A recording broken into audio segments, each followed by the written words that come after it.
top 10 wide receiver for the next 5 years. 13.04. This is the first laugher. Um, Mike Mostrom receives Isaac Redman and has the option to swap 2014 rookie draft picks.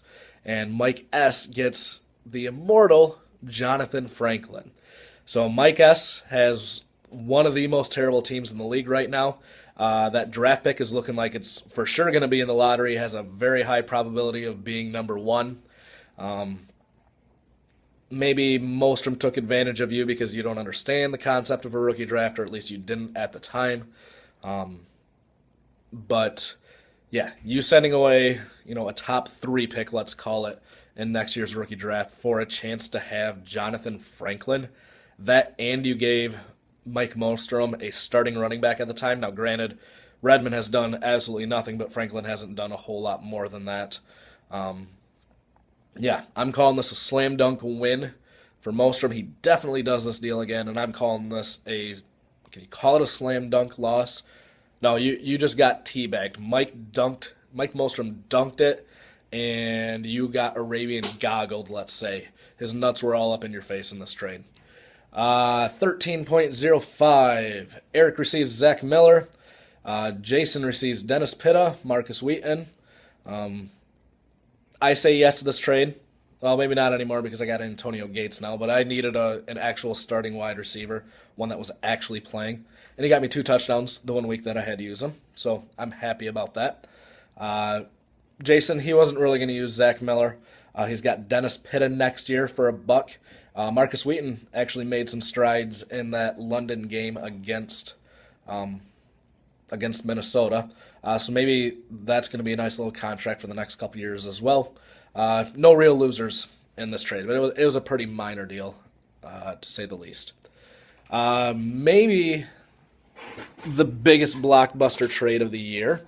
Trade 13.06, we got Mike Mostrom receiving Matt Forte and Scott's rookie draft pick for next year. And Scott received Demaryius Thomas and Giovanni Bernard. Now, Scott, I do need to apologize a little bit. I was pretty hard on you right away. But again, it doesn't really matter what I think as long as you guys think that you're making good deals, I suppose. The fact that I thought you should have gotten Mike's draft pick instead of you giving Mike your draft pick. But this deal I think is going to work out okay for you. Giovanni Bernard, you got him for the next 5 years.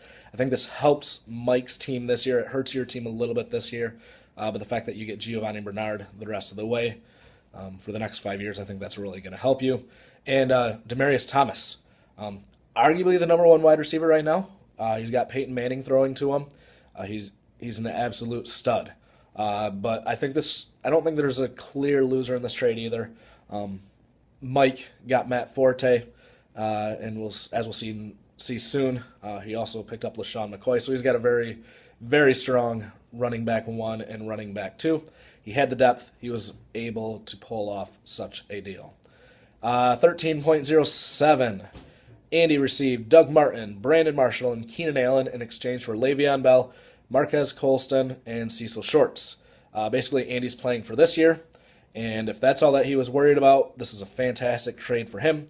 Jared, not playing for this year, and if that's all that he cares about is the future, this was a fantastic trade for him as well.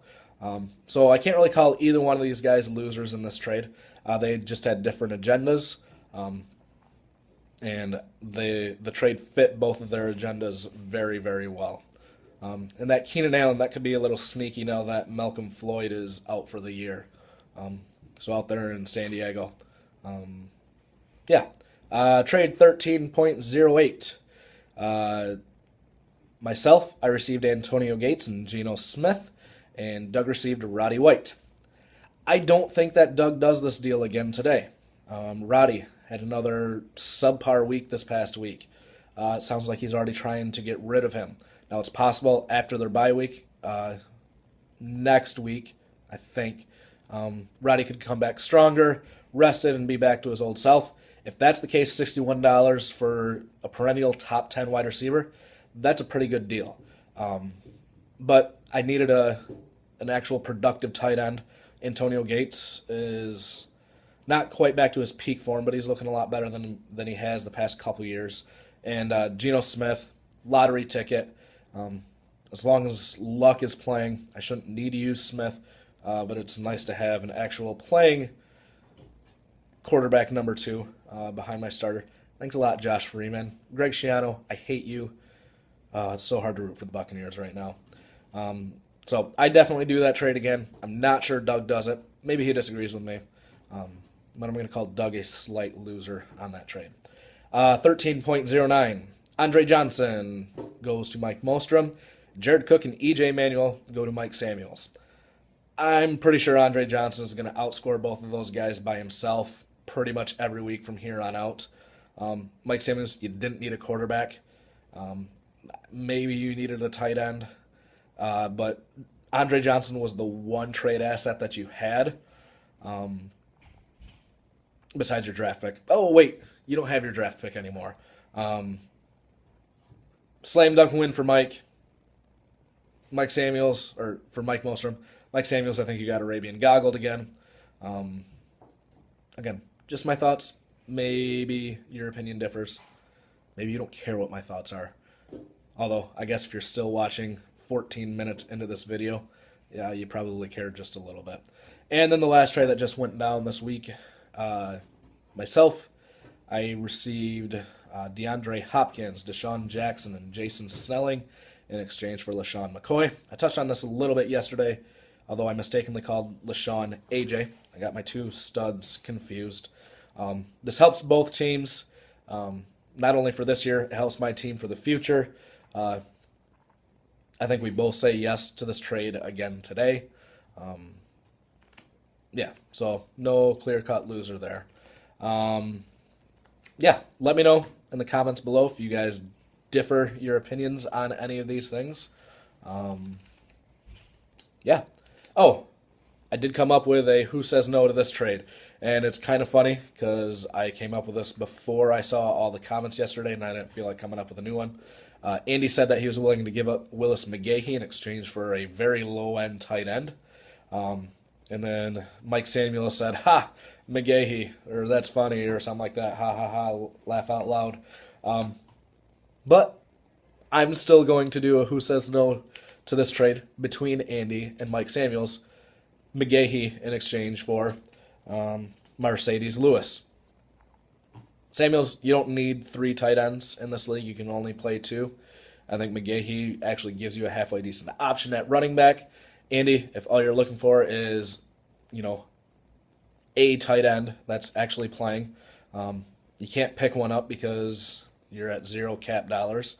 I think this is a trade that both of you should make. Now, I actually want to hear from one of you, or both of you, who does actually say no to that trade. This is an actual question. It's not a rhetorical question. Who says no to that trade? And I expect to hear from all of you in future who says no to this trade. If I don't hear from you guys, then I'm just going to stop doing it. So, yeah, that is all the information that I have for you guys today. I will be back next week with my power rankings, more trade chatter. Eric and Adam, out.